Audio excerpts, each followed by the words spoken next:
കുട്ടികൾക്കും Mithun's chemistry class റൂമിലേക്ക് സ്വാഗതം. +1 മൂന്നാമത്തെ unit classification of elements and periodicity പ്രോപ്പർട്ടീസിന്റെ ഫോക്കസ് ഏരിയ ആണ് നമ്മൾ എടുത്തുകൊണ്ടിരിക്കുന്നത്. കഴിഞ്ഞ ദിവസം വളരെ ഇമ്പോർട്ടന്റ് ആയിട്ടുള്ള ഒരു ഫോക്കസ് ഏരിയ നമ്മൾ എടുത്തായിരുന്നു, അയോണൈസേഷൻ എൻതാൽപ്പി. അയണൈസേഷൻ എൻതാൽപ്പിയുടെ ഡെഫിനിഷനും അതേപോലെ അയണൈസേഷൻ എൻതാൽപ്പിയെ അഫക്റ്റ് ചെയ്യുന്ന ഫാക്ടേഴ്സ് എടുത്തു. Ionisation എൻതാൽപ്പിയുടെ group variation, period variation, അതേപോലെ തന്നെ നമ്മൾ കഴിഞ്ഞ ദിവസം എടുത്ത സെക്ഷനിൽ നിന്ന് വന്ന പ്രീവിയസ് ക്വസ്റ്റ്യൻസും നല്ല അടിപൊളിയായിട്ട് നമ്മൾ കഴിഞ്ഞ ക്ലാസ്സിൽ എക്സ്പ്ലെയിൻ ചെയ്തിട്ടുണ്ടായിരുന്നു. ഇന്ന് നമ്മൾ എടുക്കുന്നത് അയോണൈസേഷൻ എൻതാൽപ്പിയെ ബേസ് ചെയ്ത് എക്സാമിനേഷന് വരുന്ന ആപ്ലിക്കേഷൻ ക്വസ്റ്റ്യൻസ് വളരെ ഇമ്പോർട്ടന്റ് ആണ്. അയണൈസേഷൻ എൻതാൽപ്പിയെ ബേസ് ചെയ്ത് എക്സാമിനേഷന് വരുന്ന ആപ്ലിക്കേഷൻ ക്വസ്റ്റ്യൻസ് നമുക്ക് ടോട്ടല് 6 ആപ്ലിക്കേഷൻ ക്വസ്റ്റ്യൻസ് അയണൈസേഷൻ എൻതാൽപ്പിയിൽ നിന്ന് ചെയ്യാനുണ്ട്. കാരണം 6 ക്വസ്റ്റ്യൻസും ഇമ്പോർട്ടന്റ് ആണ്. കാരണം എക്സാമിനേഷൻ ഈ 6 ക്വസ്റ്റ്യൻസും റിപ്പീറ്റ് ചെയ്ത് എന്ത് ചെയ്യുന്നുണ്ട്, വരുന്ന ക്വസ്റ്റ്യൻസ് തന്നെയാണ്. ആ 6 ക്വസ്റ്റ്യൻസ് നമുക്ക് ഒറ്റ ക്ലാസ് ആയിട്ട് ചെയ്യാൻ പറ്റത്തില്ല, കാരണം വീഡിയോ ഒത്തിരി ലെങ്ത് ആയി പോകും. നമ്മൾ ആ ആപ്ലിക്കേഷൻ ക്വസ്റ്റ്യൻസ് 2 ക്ലാസ് ആയിട്ടാണ് ചെയ്യുന്നത്. ഇന്ന് നമ്മൾ ആദ്യത്തെ ആപ്ലിക്കേഷൻ ക്വസ്റ്റ്യൻസ് ആയിട്ടുള്ള 3 ആപ്ലിക്കേഷൻ ക്വസ്റ്റ്യൻസ് ഇന്ന് നമ്മൾ എടുക്കും. അടുത്ത ക്ലാസ്സിൽ അടുത്ത 3 ആപ്ലിക്കേഷൻ ക്വസ്റ്റ്യൻസ് എടുക്കും. ഈ 6 ആപ്ലിക്കേഷൻ ക്വസ്റ്റ്യൻസും പഠിച്ചോണം. എക്സാമിനേഷൻ റിപ്പീറ്റ് ചെയ്ത് ചോദിക്കുന്ന ക്വസ്റ്റ്യൻസ് ആണ്. പുതുതായിട്ട് നമ്മുടെ ചാനൽ കാണുന്ന കുട്ടികളൊക്കെ സബ്സ്ക്രൈബ് ചെയ്യാനും ബെൽ ഐക്കൺ ഇനേബിൾ ചെയ്യാനും മറക്കരുത്. അതേപോലെ നിങ്ങളുടെ ക്ലാസ്സുകൾ മാക്സിമം നിങ്ങളുടെ ഫ്രണ്ട്സിലേക്കും ഫ്രണ്ട്സ് ഗ്രൂപ്പുകളിലേക്കും എല്ലാം ഒന്ന് ഷെയർ ചെയ്ത് കൊടുക്കുക. കാരണം നമ്മൾ നല്ല രീതിയിൽ എഫോർട്ട് എടുത്തിട്ടാണ് എല്ലാ ദിവസവും നിങ്ങൾക്ക് ഇതേപോലെ ക്ലാസ്സുകൾ നൽകുന്നത്. മാക്സിമം സപ്പോർട്ട് ചെയ്യുക.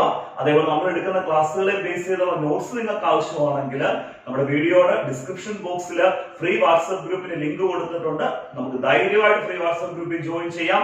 നമ്മൾ എടുക്കുന്ന ക്ലാസ്സുകളെ ബേസ് ചെയ്തുള്ള നോട്ട്സ് എല്ലാം നിങ്ങൾക്ക് വാട്സ്ആപ്പ് ഗ്രൂപ്പിൽ അവൈലബിൾ ആയിരിക്കും. പുതുതായിട്ട് ജോയിൻ ചെയ്യുന്ന കുട്ടികൾക്ക് ആദ്യം തൊട്ടുള്ള ക്ലാസ്സുകളും നോട്ട്സുകളും ആവശ്യമുണ്ടെങ്കിൽ നമ്മുടെ ഡിസ്ക്രിപ്ഷൻ ബോക്സിനകത്ത്, നമ്മുടെ വീഡിയോയുടെ ഡിസ്ക്രിപ്ഷൻ ബോക്സിനകത്ത് എന്റെ വാട്സ്ആപ്പ് നമ്പർ കൊടുത്തിട്ടുണ്ട്. ആ വാട്സ്ആപ്പ് നമ്പറിലേക്ക് മെസ്സേജ് ചെയ്യുക. ആദ്യമുള്ള ക്ലാസ്സുകളും നോട്ട്സുകളും ഞാൻ നിങ്ങൾക്ക് പേഴ്സണൽ ആയിട്ട് സെൻഡ് ചെയ്ത് തരാം. ഞാൻ ഒത്തിരി സമയം കളയുന്നില്ല. നമുക്ക് അയണൈസേഷൻ എൻതാൽപ്പിയുടെ ആപ്ലിക്കേഷൻ ക്വസ്റ്റ്യൻസ് ഓരോ ക്വസ്റ്റ്യൻ ആയിട്ട് എടുത്ത് നല്ല അടിപൊളിയായിട്ട് എക്സ്പ്ലെയിൻ ചെയ്യാവേ. അയോണൈസേഷൻ എൻതാൽപ്പിയിൽ നിന്ന് എക്സാമിനേഷന് റിപ്പീറ്റഡ് ആയിട്ട് വന്നിട്ടുള്ള ഫസ്റ്റ് ആപ്ലിക്കേഷൻ ക്വസ്റ്റ്യൻ നോക്കാം. ഇത് എക്സാമിനേഷൻ വളരെ ഇമ്പോർട്ടന്റ് ആ. എക്സ്പ്ലെയിൻ ചെയ്യുമ്പോൾ ശ്രദ്ധിച്ചിരിക്കണം. സിമ്പിൾ ആയിട്ട് എക്സ്പ്ലെയിൻ ചെയ്തു തരാവേ.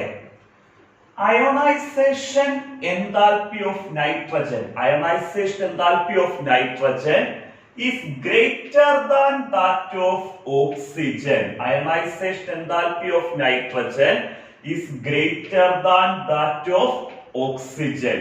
Give reason. എന്തുകൊണ്ടാണ് നൈട്രജന്റെ അയോണൈസേഷൻ എൻതാൽപ്പി വാല്യൂ കൂടി നിൽക്കുന്നത്? ആരുമായിട്ട് കമ്പയർ ചെയ്യുമ്പോഴാണ്? ഓക്സിജനുമായിട്ട് കമ്പയർ ചെയ്യുമ്പോൾ. ഇങ്ങനെ 2 എലമെന്റ്സ് തന്നിട്ട് ഒരു എലമെന്റിന്റെ അയണൈസേഷൻ എൻതാൽപ്പി കൂടുതലാണെന്നും മറ്റേ എലമെന്റിന്റെ അയണൈസേഷൻ എൻതാൽപ്പി കുറവാണെന്നും പറയുകയാണെങ്കിൽ നമ്മൾ അതിന്റെ ആൻസർ എക്സ്പ്ലെയിൻ ചെയ്യുന്നത് ആ എലമെന്റ്സിന്റെ ഇലക്ട്രോണിക് കോൺഫിഗറേഷനെ ബേസ് ചെയ്താണ്. നമുക്ക് ഇവിടെ നൈട്രജനും ഓക്സിജനും 2 എലമെന്റ് തന്നിരിക്കുന്നത്. നൈട്രജന്റെ കൂടുതലുമാണ്, ഓക്സിജന്റെ എന്താണ്, കുറവുമാണ്.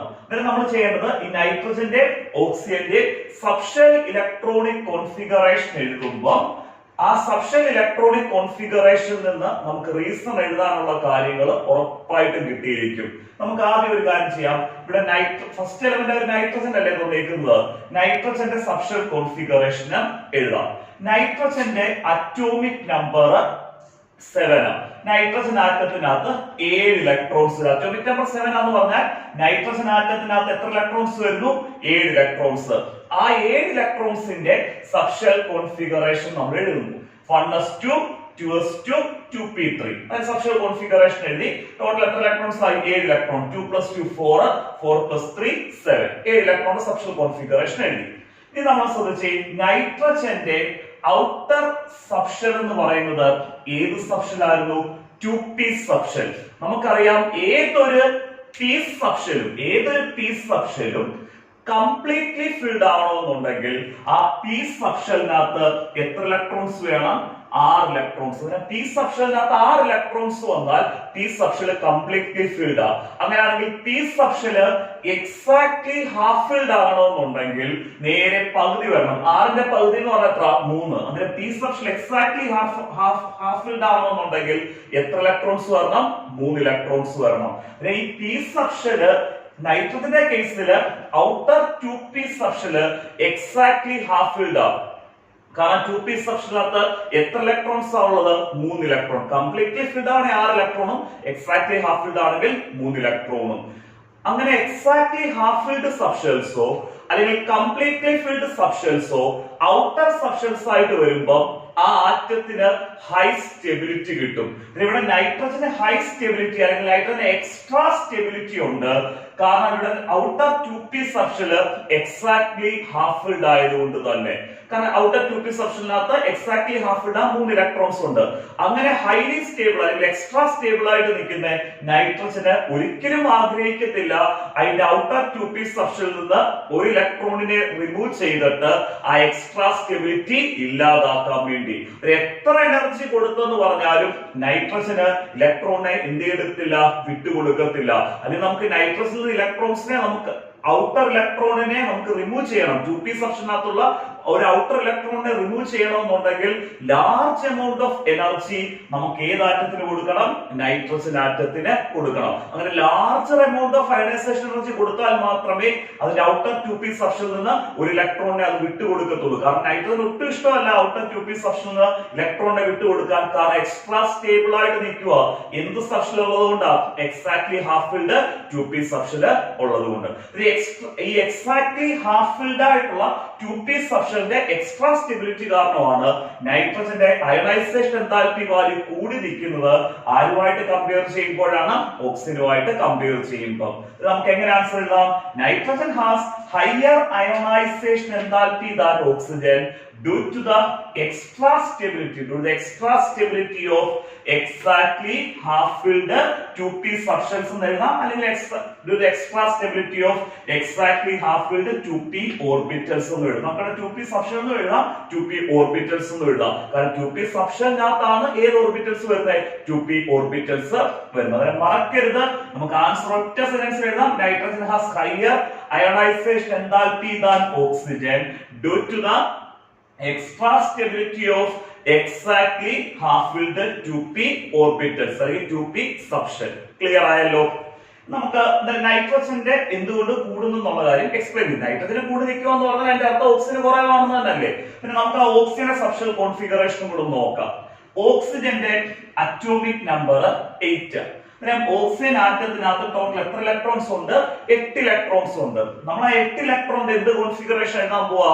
സബ്ഷെൽ കോൺഫിഗറേഷൻ എഴുതുന്നു. 1s2 2s2 2p4. Total 8 electrons ആയല്ലോ. 4 + 2 6 6 + 2 എന്താണ്? 8 ഇലക്ട്രോൺ ആയി. ഇവിടെ നോക്കിയേ, ഓക്സിജന്റെ ഔട്ടർ സബ്ഷെൽ എന്ന് പറയുന്നത് ഏത് സബ്ഷെൽ തന്നെ? 2p സബ്ഷെൽ തന്നെ ആണല്ലോ.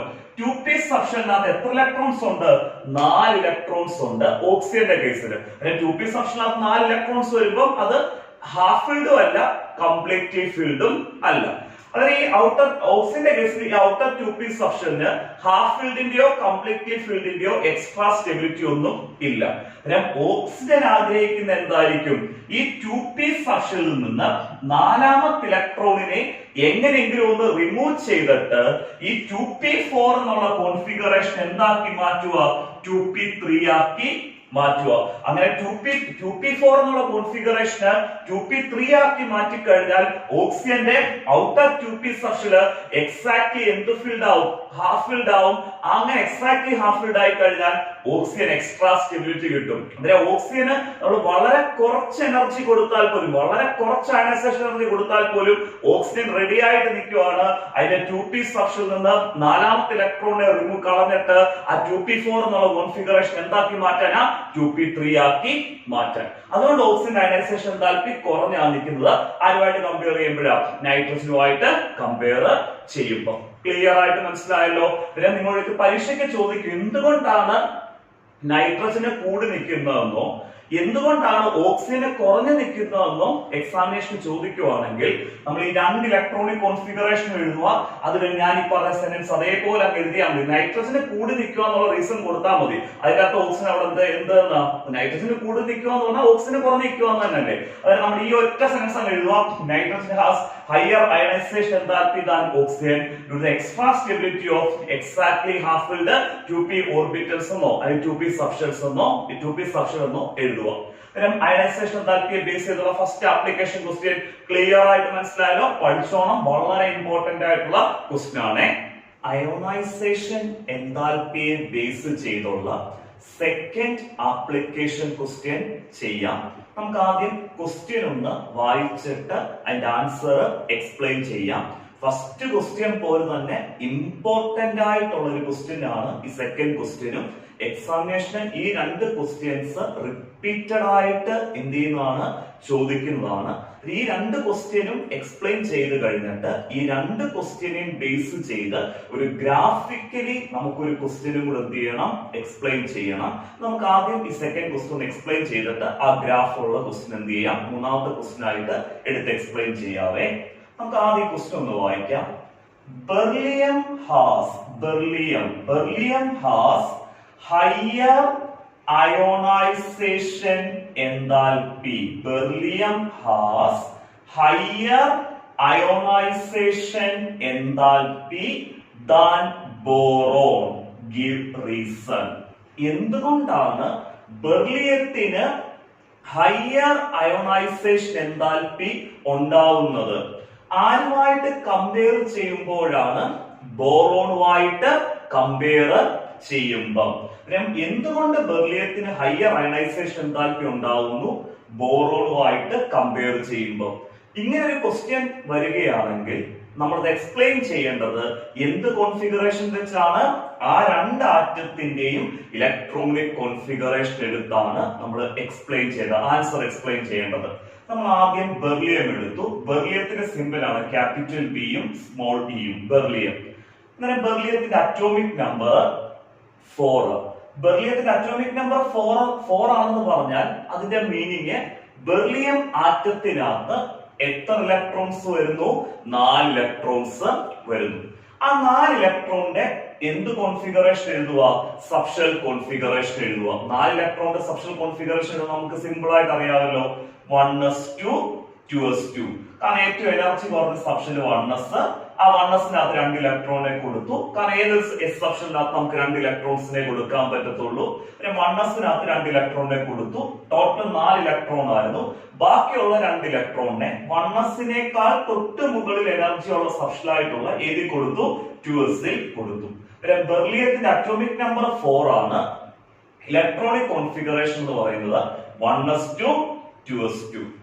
അടുത്ത എലമെന്റ് എന്ന് പറയുന്നത് ബോറോൺ. ബോറോണിന്റെ അറ്റോമിക് നമ്പർ 5 ആണ്. ബോറോണിന്റെ അറ്റോമിക് നമ്പർ എത്രയാണ്? 5. എന്ന് പറഞ്ഞാൽ ബോറോൺ ആറ്റത്തിനകത്ത് എത്ര ഇലക്ട്രോൺസ് ഉണ്ടെന്നാണ്? 5 ഇലക്ട്രോൺസ് ഉണ്ട്. കാരണം ബോറോണിന്റെ അറ്റോമിക് നമ്പർ 5 ആണ്. എന്ന് പറഞ്ഞാൽ ബോറോണിനകത്ത് എത്ര ഇലക്ട്രോൺസ് ഉണ്ട്? 5 ഇലക്ട്രോൺസ് ഉണ്ട്. നമ്മൾ 5 ഇലക്ട്രോണിന്റെ എന്ത് കോൺഫിഗറേഷൻ എഴുതുന്നു?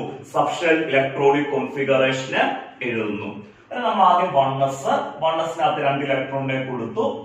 1sനേക്കാൾ തൊട്ട് മുകളില് എനർജി വരുന്ന സബ്ഷെൽ ഏതായിരുന്നു? 2s. 2sനകത്ത് എത്ര ഇലക്ട്രോൺസിനെ കൊടുത്തു? 2 ഇലക്ട്രോണിനെ കൊടുത്തു. ടോട്ടൽ 2 + 2 എത്രയായി? 4. 4 ഇലക്ട്രോൺ വരെ നമ്മളിവിടെ 2s2 വരെ എഴുതിയപ്പോൾ 4 ഇലക്ട്രോൺ വരെ നമ്മൾ കൊടുത്തു ഇലക്ട്രോണിക് കോൺഫിഗറേഷനകത്ത്. ബോറോൺ അറ്റോമിക് നമ്പർ 5 ആണല്ലോ. 4 ഇലക്ട്രോൺ നമ്മൾ കൊടുത്തു കഴിഞ്ഞു. ബാലൻസ് എത്ര ഇലക്ട്രോൺ ഉണ്ട്? 1 ഇലക്ട്രോൺ. ആ 1 ഇലക്ട്രോൺ നമ്മൾ ഇവിടെ കൊടുക്കണം. 2sന്റെ തൊട്ട് മുകളിൽ എനർജി ഉള്ള സബ്ഷെലായിട്ടുള്ള 2p സബ്ഷെലില് നമ്മൾ ആ 1 ഇലക്ട്രോണിനെ എന്ത് ചെയ്യുന്നു? കൊടുക്കുന്നു. ഇവിടെ നോക്കി എത്ര ഇലക്ട്രോൺസ് ഉണ്ട്? 2 + 2 4. 4 + 1 എത്രയാണ്? 5. 5 ഇലക്ട്രോൺ ആയി. നമ്മൾ ബെർലിയത്തിന്റെ സബ്ഷെൽ കോൺഫിഗറേഷൻ എഴുതി. ബോറോണിന്റെ സബ്ഷെൽ കോൺഫിഗറേഷൻ എഴുതി.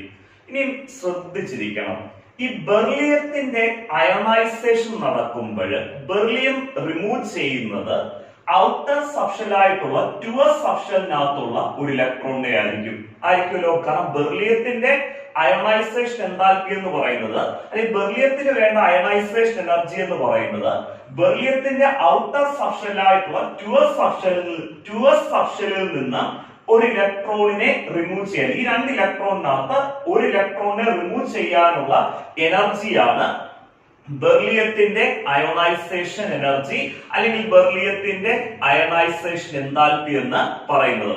ഇപ്പം ബോറോണിന്റെ കേസിൽ, ഏതിന്റെ കേസില? ബോറോണിന്റെ കേസിൽ അയണൈസേഷൻ എനർജി അല്ലെങ്കിൽ അയണൈസേഷൻ എൻതാൽപ്പി എന്ന് പറയുന്നത് ബോറോണിന്റെ ഔട്ടർ സബ്ഷെല്ലായിട്ടുള്ള 2p സബ്ഷെല്ലിൽ നിന്ന് ഈ ഒരു ഇലക്ട്രോണിനെ റിമൂവ് ചെയ്യാൻ ആവശ്യമായിട്ടുള്ള എനർജിയാണ് ബോറോണിന്റെ അയോണൈസേഷൻ എനർജി അല്ലെങ്കിൽ അയോണൈസേഷൻ എൻതാൽപ്പി എന്ന് പറയുന്നത്. കാരണം ഒരു എലമെന്റ് അല്ലെങ്കിൽ ഒരു ആറ്റത്തിന്റെ അയണൈസേഷൻ എനർജി എന്ന് പറഞ്ഞാൽ ആ ആറ്റത്തിന്റെ ഔട്ടർ ഷെല്ലിനകത്തുള്ള ഇലക്ട്രോണിനെ റിമൂവ് ചെയ്യാനുള്ള എനർജി, അതായത് വാലൻസ് ഇലക്ട്രോൺ അല്ലെങ്കിൽ ഔട്ടർ ഇലക്ട്രോണിനെ റിമൂവ് ചെയ്യാൻ ആവശ്യമായിട്ടുള്ള എനർജിയാണ് അയണൈസേഷൻ എനർജി അല്ലെങ്കിൽ അയണൈസേഷൻ എൻതാൽപ്പി എന്ന് പറയുന്നത്. ഇവിടെ ബെർലിയത്തിന്റെ അയണൈസേഷൻ എനർജി എന്ന് പറയുന്നത് ട്യൂവസ് ഇലക്ട്രോണിനകത്തുനിന്ന് ഒരു ഇലക്ട്രോണിനെ റിമൂവ് ചെയ്യാനുള്ളതും, ബോറോണിന്റെ അയണൈസേഷൻ എനർജി എന്ന് പറയുന്നത് 2p സബ്ഷെല്ലിനകത്തുള്ള ഒരു ഇലക്ട്രോണിനെ റിമൂവ് ചെയ്യാൻ ആവശ്യമായിട്ടുള്ള എനർജിയാണ് ബോറോണിന്റെ അയണൈസേഷൻ എൻതാൽപ്പി എന്ന് പറയുന്നത്. നമ്മളോട് ക്വസ്റ്റ്യൻ ചോദിച്ചത് എന്തുകൊണ്ടാണ് ബെർലിയത്തിന് ഹയർ അയോണൈസേഷൻ എൻതാൽപ്പി വരുന്നത്? എന്ത് റീസൺ കൊണ്ടാണ് ബെർലിയത്തിന് ഹയർ അയോണൈസേഷൻ എൻതാൽപ്പി വരുന്നത്? ആരുമായിട്ട് കമ്പയർ ചെയ്യുമ്പോഴാണ്? ബോറോണുമായിട്ട് കമ്പയർ ചെയ്യുമ്പോൾ. അതിന്റെ റീസൺ എന്ന് പറയുന്നത് നമുക്ക് പുതിയൊരു ടേം നമുക്ക് അതിനുവേണ്ടി അറിയണം. അതാണ് പെനിട്രേഷൻ എഫക്റ്റ്. നമ്മൾ ഇതുവരെ കേൾക്കാത്തൊരു ടേമാണ്. എന്ത് എഫക്റ്റ് ആണ്? Penetration effect. എന്താണ് പെനിട്രേഷൻ എഫക്റ്റ് എന്ന് ആദ്യം അറിയണം. നമുക്കറിയാം ഒരു ആറ്റത്തിന്റെ സെന്ററിൽ പോസിറ്റീവ് ചാർജ് ഉള്ള ന്യൂക്ലിയസ് ഉണ്ട്. ആ ന്യൂക്ലിയസിന് ചുറ്റിനുമാണ് നെഗറ്റീവ് ചാർജ് ഉള്ള ഇലക്ട്രോൺസ് എന്ത് ചെയ്യുന്നത്? റിവോൾവ് ചെയ്യുന്നത്. ഈ പോസിറ്റീവ് ചാർജ് ഉള്ള ന്യൂക്ലിയസ് ആരെ അട്രാക്ട് ചെയ്യുന്നു? നെഗറ്റീവ് ചാർജ് ഉള്ള ഇലക്ട്രോണിനെ അട്രാക്ട് ചെയ്യുന്നു. അതിലൊരു സംശയവുമില്ല. പോസിറ്റീവ് ചാർജ് ഉള്ള ന്യൂക്ലിയസ് നെഗറ്റീവ് ചാർജ് ഉള്ള ഇലക്ട്രോണിനെ എന്ത് ചെയ്യും? അട്രാക്ട് ചെയ്യും. അതായത് ന്യൂക്ലിയസ് ഇലക്ട്രോണിലേക്ക് ഒരു അട്രാക്റ്റീവ് ഫോഴ്സ് കൊടുക്കും. അത് നമുക്ക് കറക്റ്റ് ആയിട്ട് അറിയാവുന്നതാണ്. അതുപോലെ തിരിച്ചും ഇലക്ട്രോണ് ന്യൂക്ലിയസിലേക്ക് അട്രാക്ട് ചെയ്ത് നിർത്തും. നെഗറ്റീവ് ചാർജുള്ള ഇലക്ട്രോണ് സ്വയമേ എങ്ങോട്ട് അട്രാക്ട് ചെയ്യും? പോസിറ്റീവ് ചാർജുള്ള ന്യൂക്ലിയസിലേക്ക് എന്ത് ചെയ്യുന്നുണ്ട്? അട്രാക്ട് ചെയ്യുന്നുണ്ട്. ആ ഇലക്ട്രോണ് സ്വയമേ ന്യൂക്ലിയസിലേക്ക് അട്രാക്ട് ചെയ്ത് നിൽക്കുന്ന ആ എഫക്റ്റിനെയാണ് നമ്മൾ പെനിട്രേഷൻ എഫക്റ്റ് എന്ന് വിളിക്കുന്നത്. എന്താണ് പെനിട്രേഷൻ എഫക്റ്റ്? ആ നെഗറ്റീവ് ചാർജ് ഉള്ള ഇലക്ട്രോണ് സ്വയമേ പോസിറ്റീവ് ചാർജ് ഉള്ള ന്യൂക്ലിയസിലേക്ക് അട്രാക്ട് ചെയ്ത് നിൽക്കുന്ന ആ എഫക്റ്റിനെയാണ്, ആ അട്രാക്ഷനെയാണ് നമ്മൾ പെനിട്രേഷൻ എഫക്റ്റ് എന്ന് പറയുന്നത്. ഈ പെനിട്രേഷൻ എഫക്റ്റ് എല്ലാ ഇലക്ട്രോണും ഒരുപോലല്ല കാണിക്കുന്നത്. എസ് ഇലക്ട്രോൺ, അതായത് എസ് സബ്ഷെല്ലിനകത്തുള്ള ഇലക്ട്രോണിനാണ് ഏറ്റവും കൂടുതൽ പെനിട്രേഷൻ എഫക്റ്റ്. എസ് ഇലക്ട്രോണിന്റെ പെനിട്രേഷൻ എഫക്റ്റിനേക്കാൾ കുറവാണ് പി സബ്ഷെല്ലിനകത്തുള്ള പി ഇലക്ട്രോണിന്റെ എന്ത് എഫക്റ്റ്? Penetration effect. അതായത് എസ് ഇലക്ട്രോൺ ആണ് ന്യൂക്ലിയസിലേക്ക് കൂടുതലായിട്ട് പെനിട്രേറ്റ് ചെയ്ത് നിൽക്കുന്നത്. അതായത് എസ് ഇലക്ട്രോൺ ആണ് ന്യൂക്ലിയസിലേക്ക് കൂടുതലായിട്ട് അട്രാക്ട് ചെയ്ത് നിൽക്കുന്നത്. ആരുമായിട്ട് കമ്പയർ ചെയ്യുമ്പോഴാണ്? പി ഇലക്ട്രോണുമായിട്ട് കമ്പയർ ചെയ്യുമ്പോൾ. ഇവിടെ ബെർലിയത്തിന്റെ കേസിൽ നമുക്ക് റിമൂവ് ചെയ്യേണ്ടത്, അയണൈസേഷൻ സമയത്ത് റിമൂവ് ചെയ്യേണ്ടത് ട്യൂവസ് ഇലക്ട്രോണിനെയാണ്. ബോറോണിന്റെ കേസിൽ നമുക്ക് അയണൈസേഷൻ സമയത്ത് റിമൂവ് ചെയ്യേണ്ടത് 2p ഇലക്ട്രോണിനെ, 2p സബ്ഷെല്ലിനകത്തുള്ള ഇലക്ട്രോണിനെയാണ്. ഞാൻ ഇപ്പം പറഞ്ഞായിരുന്നു ഈ ട്യൂവസ് ഇലക്ട്രോൺ അല്ലെങ്കിൽ എസ് ഇലക്ട്രോണിന് പെനിട്രേഷൻ കൂടുതലാണ് ന്യൂക്ലിയസിലേക്ക്. ആരുമായിട്ട് കമ്പയർ ചെയ്യുമ്പോഴാണ്? പി ഇലക്ട്രോണുമായിട്ട് കമ്പയർ ചെയ്യുമ്പോൾ. അതുകൊണ്ട് തന്നെ മോർ പെനിട്രേഷൻ എഫക്റ്റ് കാണിക്കുന്ന എസ് ഇലക്ട്രോണിനെ ബെർലിയത്തിൽ നിന്ന് നമുക്ക് റിമൂവ് ചെയ്യണമെന്നുണ്ടെങ്കിൽ ലാർജർ എമൗണ്ട് ഓഫ് എനർജി നമ്മൾ ആ ബെർലിയത്തിന് എന്ത് ചെയ്യണം, കൊടുക്കണം. Larger amount of ionisation enthalpy ബെർലിയത്തിന് കൊടുത്താൽ മാത്രമേ ബെർലിയത്തിന്റെ ഔട്ടർ ഇലക്ട്രോൺ ആയിട്ടുള്ള 2s ഇലക്ട്രോണിനെ നമുക്ക് റിമൂവ് ചെയ്യാൻ പറ്റത്തുള്ളൂ. കാരണം 2s electron more penetration effect കാണിക്കുന്നു ന്യൂക്ലിയസിലേക്ക്. ആരുമായിട്ട് കമ്പയർ ചെയ്യുമ്പോഴാണ് 2p ഇലക്ട്രോണുമായിട്ട് കമ്പയർ ചെയ്യുമ്പോൾ. പക്ഷെ ബോറോണിന്റെ അയണൈസേഷൻ സമയത്ത് നമുക്ക് റിമൂവ് ചെയ്യേണ്ടത്, ബോറോണിന്റെ അയണൈസേഷൻ സമയത്ത് നമുക്ക് റിമൂവ് ചെയ്യേണ്ടത് 2p ഇലക്ട്രോണിനെയാണ്. പക്ഷെ 2p ഇലക്ട്രോൺ കൂടുതലായിട്ട് ന്യൂക്ലിയസിലേക്ക് എന്ത് എഫക്ട് നൽകത്തില്ല, പെനിട്രേഷൻ എഫക്ട് നൽകത്തില്ല. അതുകൊണ്ട് തന്നെ 2p ഇലക്ട്രോൺ കൂടുതലായിട്ട് എങ്ങോട്ട് അട്രാക്ട് ചെയ്ത് നിൽക്കുന്നില്ല, ന്യൂക്ലിയസിലേക്ക് അട്രാക്ട് ചെയ്ത് നിൽക്കുന്നില്ല. അതുകൊണ്ട് തന്നെ ബോറോണിന്റെ കേസിന് ഈ 2p ഇലക്ട്രോണിനെ റിമൂവ് ചെയ്യാൻ നമ്മൾ ഒരു ലാർജർ എമൗണ്ട് ഓഫ് എനർജി കൊടുക്കേണ്ട ആവശ്യമില്ല. ഒരു small amount of ionisation energy കൊടുത്താൽ പോലും ബോറോണ് അതിന്റെ ഔട്ടർ ഇലക്ട്രോൺ ആയിട്ടുള്ള 2p ഇലക്ട്രോണിനെ എന്ത് ചെയ്യുന്നു, വെളിയിലോട്ട് അങ്ങ് വിട്ടുകൊടുക്കുന്നു. അതുകൊണ്ടാണ് ബെർലിയത്തിന്റെ അയണൈസേഷൻ എനർജി കൂടി നിൽക്കുന്നതും ബോറോണിന്റെ അയണൈസേഷൻ എനർജി കുറഞ്ഞു നിൽക്കുന്നതും. കാരണം ബെർലിയത്തിന്റെ അയണൈസേഷൻ എനർജി കൂടി നിൽക്കാനുള്ള കാരണം ബെർലിയത്തിൽ നിന്ന് നമുക്ക് റിമൂവ് ചെയ്യേണ്ടത് 2s ഇലക്ട്രോണിനെയാണ്. ആ 2s ഇലക്ട്രോൺ കൂടുതലായിട്ട് ന്യൂക്ലിയസിലേക്ക് എന്ത് ചെയ്ത് നിൽക്കുക, അട്രാക്ട് ചെയ്ത് നിൽക്കുകയാണ്. കാരണം കൂടുതൽ പെനിട്രേഷൻ എഫക്ട് ഉള്ളത് കൊണ്ട് തന്നെ അങ്ങനെ വളരെ സ്ട്രോങ്ങർ ആയിട്ട് ന്യൂക്ലിയസിലേക്ക് അട്രാക്ട് ചെയ്ത് നിൽക്കുന്ന 2s ഇലക്ട്രോണിനെ നമുക്ക് റിമൂവ് ചെയ്യണമെന്നുണ്ടെങ്കിൽ ബെർലിയം ആറ്റത്തിന് ലാർജ് എമൗണ്ട് ഓഫ് എന്ത് കൊടുക്കണം, അയണൈസേഷൻ എനർജി അല്ലെങ്കിൽ അയണൈസേഷൻ എൻതാൽപ്പി എന്ത് ചെയ്യണം, കൊടുക്കണം. ക്ലിയർ ആയല്ലോ. പക്ഷെ ബോറോണിനകത്ത് റിമൂവ് ചെയ്ത 2p ഇലക്ട്രോണാ. 2p ഇലക്ട്രോണിന് നമ്മുടെ 2s ഇലക്ട്രോൺ കാണിക്കുന്ന അത്ര ഒരു പെനിട്രേഷൻ എഫക്ട് ആര് കാണിക്കുന്നില്ല, ന്യൂക്ലിയസിലേക്ക് 2p ഇലക്ട്രോൺ കാണിക്കുന്നില്ല. എന്നാൽ 2p ഇലക്ട്രോൺ വളരെ സ്ട്രോങ് ആയിട്ട് ന്യൂക്ലിയസിലേക്ക് എന്ത് ചെയ്യുന്നില്ല, അട്രാക്ട് ചെയ്ത് നിൽക്കുന്നില്ല. അതുകൊണ്ട് തന്നെ സ്മോളർ എമൗണ്ട് ഓഫ് എനർജി കൊടുത്താൽ പോലും ബോറോൺ അതിന്റെ 2p ഇലക്ട്രോണിനെ വിട്ടുകൊടുക്കും. അതുകൊണ്ട് തന്നെ ബെർലിയത്തിന്റെ അയണൈസേഷൻ എൻതാൽപ്പി കൂടി നിൽക്കുന്നു, ബോറോണിന്റെ അയണൈസേഷൻ എൻതാൽപ്പി കുറഞ്ഞു നിൽക്കുന്നു. അതിന്റെ എഫക്ട് ഏതാണ്, പെനിട്രേഷൻ എഫക്ട്. അതാണ് നമ്മുടെ മെയിൻ പോയിന്റ് ഇവിടെ കൊടുത്തിട്ടുണ്ട്. The penetration of 2s electron, the penetration of 2s electron to the nucleus, the penetration of 2s electron to the nucleus is more than that of 2p electron. More than that of എന്താണ്, 2p electron. 2s electronന്റെ penetration കൂടുതലാണ്. 2s ഇലക്ട്രോണിന്റെ penetration കൂടുതലാണ് ആരുമായിട്ട് compare ചെയ്യുമ്പോഴാ, 2p ഇലക്ട്രോണുമായിട്ട് compare ചെയ്യുമ്പോൾ. So beryllium has higher ionisation enthalpy than എന്താണ്, boron. നമ്മൾ രണ്ട് question ഏൽപ്പിച്ചായിരുന്നു. ഈ രണ്ട് ക്വസ്റ്റ്യൻ ഇമ്പോർട്ടന്റ് ആണ്. ആദ്യത്തെ ക്വസ്റ്റ്യൻ എന്ന് പറയുന്നത് nitrogen has higher ionisation enthalpy than oxygen. നൈട്രജന്റെ അയണൈസേഷൻ എൻതാൽപ്പി കൂടുതലാണ് ആരുമായിട്ട് കമ്പയർ ചെയ്യുമ്പോഴാ, ഓക്സിജനുമായിട്ട് കമ്പയർ ചെയ്യുമ്പോൾ. രണ്ടാമത്തെ ക്വസ്റ്റ്യൻ ആണ് beryllium has higher ionisation enthalpy than boron. ബെർലിയത്തിന്റെ അയണൈസേഷൻ എൻതാൽപ്പി കൂടുതലാണ് ആരുമായിട്ട് കമ്പയർ ചെയ്യുമ്പോൾ, ബോറോണുമായിട്ട് കമ്പയർ ചെയ്യുമ്പോൾ. ഈ രണ്ട് ക്വസ്റ്റ്യൻ ക്ലിയർ ആയിട്ട് മനസ്സിലായല്ലോ. ഈ രണ്ട് ക്വസ്റ്റ്യൻ ബേസ് ചെയ്തുള്ള ഒരു ഗ്രാഫിക്കലി നമുക്ക് എക്സ്പ്ലെയിൻ ചെയ്ത ഒരു ക്വസ്റ്റ്യൻ ആണ് മൂന്നാമത്തെ ക്വസ്റ്റ്യൻ ആയിട്ട് നമ്മൾ ചെയ്യുന്നത്. അത് എക്സാമിനേഷന് ചോദിച്ചിട്ടുള്ള ക്വസ്റ്റ്യൻ ആണ്.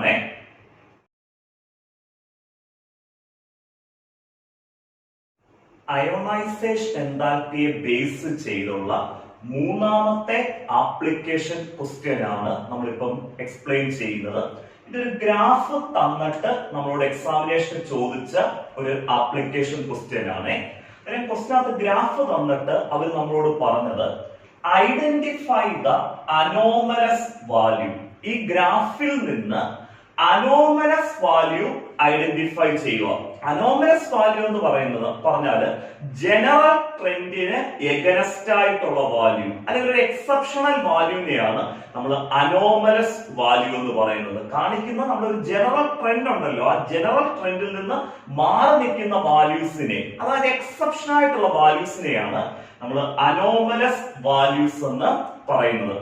ഈ ഗ്രാഫിൽ നിന്ന് അനോമലസ് വാല്യൂ എന്ത് ചെയ്യണം, ഐഡന്റിഫൈ ചെയ്യണം, എന്നിട്ട് ജസ്റ്റിഫൈ ചെയ്യണം. എന്തുകൊണ്ടാണ് ആ വാല്യൂ അനോമലസ് ആകുന്നത് എന്നുള്ള കാര്യം ജസ്റ്റിഫൈ ചെയ്യണം. പിന്നെ ഗ്രാഫ് അവർ തന്നിരിക്കുന്നത് അയോണൈസേഷൻ എൻതാൽപ്പിയും അറ്റോമിക് നമ്പറുമാണ് പ്ലോട്ട് ചെയ്യുന്നത്. ഗ്രാഫിൽ പ്ലോട്ട് ചെയ്തിരിക്കുന്നത് അയോണൈസേഷൻ എൻതാൽപ്പി y ആക്സിസിലും അറ്റോമിക് നമ്പർ x ആക്സിസിലും പ്ലോട്ട് ചെയ്തിരിക്കുന്നത്. ഈ ഗ്രാഫ് വരച്ചിരിക്കുന്നത് സെക്കൻഡ് പീരീഡ് എലമെന്റ്സിന്റെ അയോണൈസേഷൻ എൻതാൽപ്പിയുടെ ഗ്രാഫാണ് വരച്ചിരിക്കുന്നത്. അതായത് നമ്മുടെ മനസ്സിലോട്ട് വരും, ഇതെങ്ങനെയാ സാറേ സെക്കൻഡ് പീരീഡ് എലമെന്റ്സിന്റെ അയോണൈസേഷൻ എൻതാൽപ്പിയുടെ ഗ്രാഫ് ആണെന്നുള്ള കാര്യം നമ്മൾ മനസ്സിലാക്കുന്നത് എങ്ങനെയാണെന്നുള്ള കാര്യം ഒരു സംശയം വരും. നമുക്ക് നോക്കാം, ഈ ഗ്രാഫിനകത്തുള്ള എലമെന്റ്സ് ആരാന്ന് നോക്കാം. Lithium, beryllium, boron, carbon, nitrogen, oxygen, fluorine, neon. ഇത് സെക്കൻഡ് പീരീഡ് എലമെന്റ്സ് ആണ്. Lithium, beryllium, boron, carbon, nitrogen, oxygen, fluorine, neon എന്ന് പറയുന്നത്. അന്നേരം ഇത് സെക്കൻഡ് പീരീഡ് എലമെന്റ് ആണെന്നുള്ള കാര്യം എലമെന്റ്സ് നോക്കുമ്പോഴേ നമുക്ക് എന്താവും മനസ്സിലാവും. അതല്ലാതെ തന്നെ ഈ ഐഡന്റിഫൈ ദ അനോമലസ് വാല്യൂന്റെ മുകളിൽ അവർ എഴുതിയിട്ടുണ്ട്. ഞാനിവിടെ ബോർഡ് എഴുതിയിട്ടില്ലെന്നേ ഉള്ളൂ, ക്വസ്റ്റിനകത്ത് മെൻഷൻ ചെയ്തിട്ടുണ്ടായിരുന്നു. സെക്കൻഡ് പീരീഡ് എലമെന്റ്സിന്റെ അയണൈസേഷൻ എന്താൽപ്പിയാണ് ഇവിടെ പ്ലോട്ട് ചെയ്യുന്നുള്ള കാര്യം നമ്മുടെ ക്വസ്റ്റിനിൽ തന്നെ തന്നിട്ടുണ്ട്. നമുക്ക് ആ ഒരു സെന്റൻസ് വായിക്കുമ്പോൾ തന്നെ അറിയാൻ പറ്റും സെക്കൻഡ് പീരീഡ് എലമെന്റ്സ് ആണെന്നുള്ള കാര്യം. പിന്നെ നമുക്ക് എലമെന്റ്സ് നോക്കുമ്പോഴും അറിയാം ഈ കൊടുത്തിരിക്കുന്ന ഏത് എലമെന്റ്സ് ആ സെക്കൻഡ് പീരീഡ് എലമെന്റ്സ് ആണെന്നുള്ള കാര്യം. സെക്കൻഡ് പീരീഡ് എലമെന്റ്സിന്റെ അയണൈസേഷൻ എൻതാൽപ്പിയുടെ ഗ്രാഫ് വരച്ചപ്പം ഇവിടുത്തെ അനോമലസ് വാല്യൂ, ഈ സെക്കൻഡ് പീരീഡ് എലമെന്റ്സിന്റെ അയണൈസേഷൻ എൻതാൽപ്പിയുടെ ഗ്രാഫ് നമ്മൾ ഇങ്ങനെ വരച്ചപ്പോഴ് അതിനെ ക്വസ്റ്റ്യൻ തന്നപ്പോഴ് ഇതിനകത്തുള്ള അനോമലസ് വാല്യൂ, അതായത് എക്സെപ്ഷണൽ വാല്യൂ നമ്മൾ എന്ത് ചെയ്യണം, കണ്ടുപിടിക്കണം. അതിനു മുമ്പ് നമ്മൾ കഴിഞ്ഞ ദിവസം ഗ്രൂപ്പിലിട്ട് ഒരു പോസ്റ്റ് ഉണ്ടായിരുന്നല്ലോ, എങ്ങനെയാണ് അയണൈസേഷൻ എൻതാൽപ്പി ഒരു പീരീഡിൽ വേരി ചെയ്യുന്നത് എന്നുള്ള കാര്യം. ഒരു പീരീഡിന്റെ ലെഫ്റ്റിൽ നിന്ന് റൈറ്റിലോട്ട് വരുന്നതിനനുസരിച്ച് അയണൈസേഷൻ എൻതാൽപ്പി വാല്യൂ കൂടി കൂടി വരും. ഒരു പീരീഡിന്റെ ലെഫ്റ്റിൽ നിന്ന് റൈറ്റിലോട്ട് വരുമ്പോഴത്തേക്ക് അയണൈസേഷൻ എൻതാൽപ്പി വാല്യൂ കണ്ടിന്യൂസ് ആയിട്ട് എന്ത് ചെയ്യുക, ഇൻക്രീസ് ചെയ്തു വരികയാണ് ചെയ്യുന്നത്. ജനറൽ ട്രെൻഡ് വെച്ച് പറയുകയാണെങ്കിൽ from left to right in a period ionisation enthalpy value increases with increase in എന്താണ് അറ്റോമിക് നമ്പർ. കാരണം ഒരു പീരീഡിന് ലെഫ്റ്റിൽ നിന്ന് റൈറ്റിലോട്ട് പോകുമ്പോൾ അറ്റോമിക് നമ്പർ കൂടുന്നതിനനുസരിച്ച് അയണൈസേഷൻ എൻതാൽപ്പി വാല്യൂ കൂടി കൂടി വരിക. ക്ലിയർ ആയി. ഇവിടുത്തെ അനോമലസ് വാല്യൂ എന്ന് പറഞ്ഞാൽ നിങ്ങൾ ശരിക്കും നമുക്ക് ഗ്രാഫ് സെക്കൻഡ് പീരീഡ് എലമെന്റ് കിട്ടേണ്ട എങ്ങനെയായിരുന്നു, കാരണം കണ്ടിന്യൂസ് ആയിട്ട് അയണൈസേഷൻ എൻതാൽപ്പി ഇൻക്രീസ് ചെയ്ത് പോകുന്നതായിട്ട് കിട്ടുന്നതായിരുന്നു. ഇവിടുത്തെ അതാണ് ജനറൽ ട്രെൻഡിൽ നിന്ന് നമ്മൾ പ്രതീക്ഷിക്കുന്നത്. അതിൽ നിന്ന് എഗനസ്റ്റ് ആയിട്ട് വരുന്ന വാല്യൂ ആണ് അനോമലസ് വാല്യൂ. എന്ന് പറഞ്ഞാൽ ഇവിടെ അയണൈസേഷൻ എൻതാൽപ്പി വാല്യൂ കൂടിയിട്ട് കുറയുന്നത് എവിടൊക്കെയാണ് നോക്കണം. കാരണം അങ്ങനെ കൂടിയിട്ട് കുറയുന്ന പോർഷൻ ആണ് നമ്മൾ ഈ അനോമലസ് വാല്യൂ ആയിട്ട് എടുക്കേണ്ടത്. അത് കാരണം എന്ന് പറഞ്ഞാൽ ജനറൽ ട്രെൻഡ് വെച്ച് പീരീഡില് അയണൈസേഷൻ എൻതാൽപ്പി വാല്യൂ നേരെ അങ്ങ് കൂടുക, ഒരു കാരണവശാലും എന്ത് ചെയ്യത്തില്ല, കുറയത്തില്ല. പീരീഡിന്റെ ലെഫ്റ്റിൽ നിന്ന് റൈറ്റിലോട്ട് പോകുമ്പോൾ ജനറൽ ട്രെൻഡ് വെച്ച് ഇവിടുത്തെ അനോമലസ് വാല്യൂ എന്ന് പറഞ്ഞാല് കൂടിയിട്ട് കുറയുന്ന ആ പോർഷൻ എന്ത് ചെയ്യണം, മാർക്ക് ചെയ്യുമ്പോൾ അതാണ് ഇവിടുത്തെ അനോമലസ് വാല്യൂ. നോക്കിയേ, ഇവിടെ നമ്മുടെ അയണൈസേഷൻ എൻതാൽപ്പി വാല്യൂ കൂടുന്നു, കൂടിയിട്ട് കുറയുന്നു. അന്നേരം ആദ്യത്തെ അനോമലസ് വാല്യൂ എന്ന് പറഞ്ഞാൽ ഈ രണ്ട് എലമെന്റിനെ ബേസ് ചെയ്ത് എഴുതണം. അതായത് ബെർലിയത്തിന്റെ അയണൈസേഷൻ എൻതാൽപ്പി കൂടുതലുമാണ്, ബോറോണിന്റെ അയണൈസേഷൻ എൻതാൽപ്പി കുറവ്. അതായത് beryllium has higher ionisation enthalpy than boron. അതാണ് ആദ്യത്തെ അനോമലസ് വാല്യൂ. ആ സെക്കൻഡ് ക്വസ്റ്റ്യൻ എടുത്ത് നമ്മൾ എക്സ്പ്ലെയിൻ ചെയ്ത എന്തുകൊണ്ടാണ് ബെർലിയത്തിന് ഹയർ അയണൈസേഷൻ എൻതാൽപ്പി വരുന്നത്, ആരുമായിട്ട് കമ്പയർ ചെയ്യുമ്പോഴും ബോറോണുമായിട്ട് കമ്പയർ ചെയ്യുമ്പോൾ. ആദ്യത്തെ അനോമലസ് വാല്യൂ ക്ലിയർ ആയി. Beryllium has higher ionisation enthalpy than boron. അത് എന്തുകൊണ്ടാണെന്നുള്ള കാര്യവും അറിയാം. ഇനി അടുത്ത് നോക്കി, പിന്നെ ബോറോണിൽ നിന്ന് കാർബണിലേക്ക് കൂടി, കാർബണിൽ നിന്ന് വീണ്ടും നൈട്രജനിലേക്ക് വരുമ്പോൾ അയണൈസേഷൻ എൻതാൽപ്പി കൂടുന്നു. ഇനി നോക്കി, നൈട്രജനേക്കാൾ അയണൈസേഷൻ എൻതാൽപ്പി കുറവാ ആർക്കാ, ഓക്സിജന്. നൈട്രജനേക്കാൾ അയണൈസേഷൻ എൻതാൽപ്പി വാല്യൂ കുറവാണ് ആർക്ക്, ഓക്സിജന്. ഇതാണ് ഇവിടുത്തെ കൂടിയിട്ട് കുറയുന്ന രണ്ടാമത്തെ ഗ്രാഫിന്റെ പൊസിഷൻ ഇതാണല്ലോ. ഇതാണ് ഇവിടുത്തെ രണ്ടാമത്തെ അനോമലസ് വാല്യൂ. അതായത് nitrogen has higher ionisation enthalpy than oxygen. എന്തുകൊണ്ടാണ് നൈട്രജന് ഹയർ അയണൈസേഷൻ എൻതാൽപ്പി വരുന്നത്, ആരുമായിട്ട് കമ്പയർ ചെയ്യുമ്പോൾ, ഓക്സിജനുമായിട്ട് കമ്പയർ ചെയ്യുമ്പോൾ എന്നുള്ളത് ഫസ്റ്റ് ക്വസ്റ്റിന് ഡീറ്റെയിൽ ആയിട്ട് നമ്മൾ എക്സ്പ്ലെയിൻ ചെയ്ത. ഇത് രണ്ടെണ്ണമാണ് ഇവിടുത്തെ anomalous value. Beryllium has higher ionisation enthalpy than ബോറോണും, nitrogen has higher ionisation enthalpy than എന്താണ്, ഓക്സിജനും. ഇത് രണ്ടുമാണ് ഇവിടുത്തെ എക്സെപ്ഷണൽ വാല്യൂ എന്ന് പറയുന്നത്. പിന്നെ ഒരു കാര്യമുണ്ട്, ഞാൻ ഈ റൗണ്ട് വരച്ചിരിക്കുന്നത് ക്വസ്റ്റിനകത്ത് തന്നതല്ല, അത് ഞാൻ നിങ്ങൾക്ക് അനോമലസ് വാല്യൂ എന്ന് അറിയിക്കാൻ വേണ്ടി ഞാൻ ഈ ഗ്രാഫ് വരച്ചപ്പോ എന്തിട്ടതാണ്, ഈ രണ്ട് അനോമലസ് വാല്യൂന്റെ അവിടെ ഒരു സർക്കിൾ വരച്ച് എന്ത് ചെയ്താ ഒരു മാർക്കിംഗ് ചെയ്തിട്ടേക്കുന്നതാണെന്ന്. പക്ഷെ ക്വസ്റ്റിന് വരുമ്പോ അങ്ങനെ എന്ത് ചെയ്യത്തില്ല, വരത്തില്ല. ഇങ്ങനെ ഗ്രാഫ് തന്നിട്ട് അനോമലസ് വാല്യൂ എഴുതാൻ പറഞ്ഞു കഴിഞ്ഞാൽ ഫസ്റ്റ് എഴുതുന്നത് beryllium has higher ionisation enthalpy than ബോറോണും second nitrogen has higher ionisation enthalpy than എന്താണ് ഓക്സിജനും. അതിന്റെ റീസൺ നമ്മൾ ഡീറ്റെയിൽ ആയിട്ട് ഫസ്റ്റ് ക്വസ്റ്റ്യനിലും സെക്കൻഡ് ക്വസ്റ്റ്യനിലും എന്ത് ചെയ്തിട്ടുള്ളതാണ്, എടുത്തിട്ടുള്ളതാണ്. ഇതിൽ നമ്മൾ അയണൈസേഷൻ എൻതാൽപ്പിയെ ബേസ് ചെയ്ത് ആദ്യത്തെ സെറ്റ് ആപ്ലിക്കേഷൻ ക്വസ്റ്റ്യൻസ് കഴിഞ്ഞു. 3 ക്വസ്റ്റ്യൻസ് നമ്മൾ ചെയ്തു. ഈ 3 ക്വസ്റ്റ്യൻ വളരെ ഇമ്പോർട്ടന്റ് ആണ്.